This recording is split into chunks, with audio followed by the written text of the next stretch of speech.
Welcome to online class students. जैतु में माता पार्ट 2। पहले भाग में हम जैतु में माता से सिमनाम त्राता तक पढ़ चुके हैं। अब हम आगे पढ़ेंगे। भाग 2 में इसका उच्चारण है कालिदास कविता रस मग्ना, सांख्य योग साधन संलग्ना, नालंदा अजंता मातस्ते श्रद्धांजलि प्रदाता। अर्थात कवि कहते हैं कि हे माता, यहाँ के लोग कालिदास की कविताओं में के रस में डूबे हुए हैं। सांख्य योग संलग्ना साधन संलग्ना, सांख्य योग अर्थात ज्ञान के योग को साधन साधन यानी पूरा करने में, संलग्ना यानी लगे हुए हैं, तो ज्ञान के योग को पूरा करने में लगे हुए हैं।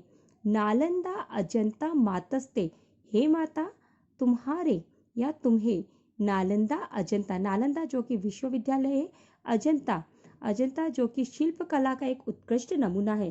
तो हे माता, नालंदा और अजंता तुम्हें श्रद्धांजलि प्रदान करने वाले हैं। तो हे माता, यहाँ के लोग कालिदास की कविताओं के रस में डूबे हुए हैं, सांख्य योग या ज्ञान योग को पूरा करने में लगे हुए हैं। नालंदा और अजंता तुम्हें श्रद्धांजलि प्रदान करने वाले हैं। अगला, कच्छ काम रूपांत वासिनी, गंगा कावेरी सुहासिनी, चतुर्दिगंत वहः पवनस्ते मातरि शशाम गाता। कवि कहते हैं कि हे माता, तुम पश्चिम में कच्छ, कच्छ अर्थात भुज, और काम रूपांत यानी कि बंगाल के पूर्व में स्थित एक जिला, और जो कि असम का पश्चिमी भाग है, तो वो काम रूपांत कहलाता है। तो काम रूपांत तक वास करने वाली हो। गंगा कावेरी, ये नदियां हैं, तो गंगा और कावेरी इन नदियों के द्वारा सुहासिनी, सुहासिनी यानी सुंदर हंसी को प्रकट करने वाली हो। तो कवि कहते हैं कि हे भारत माता, तुम पश्चिम में कच्छ से पूर्व में कामरूपांत तक वास करने वाली हो, और गंगा कावेरी इन आदि नदियों में तुम अपनी सुंदर हंसी प्रकट करने वाली हो। चतुर्दिगंत वहः, चतुर्दिगंत वह यानी चारों दिशाओं में बहने वाला।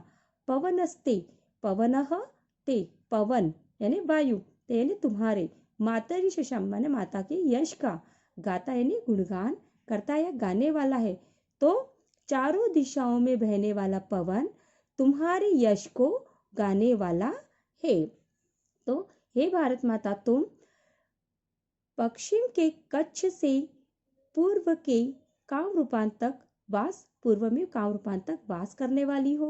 गंगा और कावेरी आदि नदियों में तुम्हारी सुंदर हंसी प्रकट होती है, और चारों दिशाओं में बहने वाला पवन तुम्हारे यश का गुणगान करता है, या गाने वाला है, यश को गाने वाला है।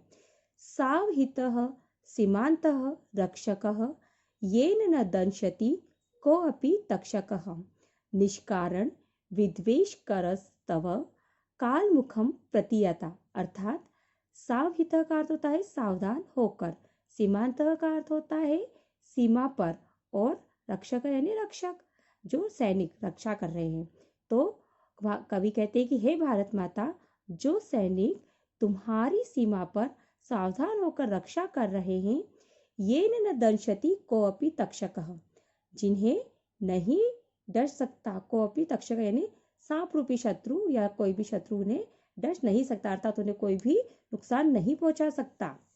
तो वो क्या कहते हैं इसमें कि हे भारत माता, जो सैनिक सावधान होकर तुम्हारी सीमा पर रक्षा कर रहे हैं, उन्हें कोई भी शत्रु डर नहीं सकता। निष्कारण विद्वेष करस्तव, और बिना किसी कारण के, निष्कारण यानी बिना किसी कारण के, विद्वेष कर का अर्थ होता है कि ईर्ष्या का भाव या शत्रुता का भाव, तव यानी तुमसे, तो जो बिना किसी कारण के तुमसे शत्रुता का भाव रखता है, काल मुखम प्रतियाता, काल के मुख में चला जाता है, अर्थात उसकी मृत्यु हो जाती है। तो हे भारत माता, जो सैनिक तुम्हारी सीमा पर सावधान होकर रक्षा कर रहे हैं, उन्हें कोई भी शत्रु डर नहीं सकता, तथा जो बिना किसी कारण के तुमसे शत्रुता का भाव रखते हैं वे काल के मुख में चले जाते हैं।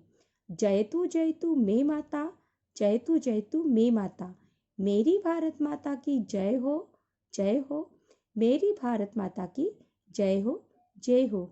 यहाँ पर आपका यह प्रथम पाठ समाप्त होता है।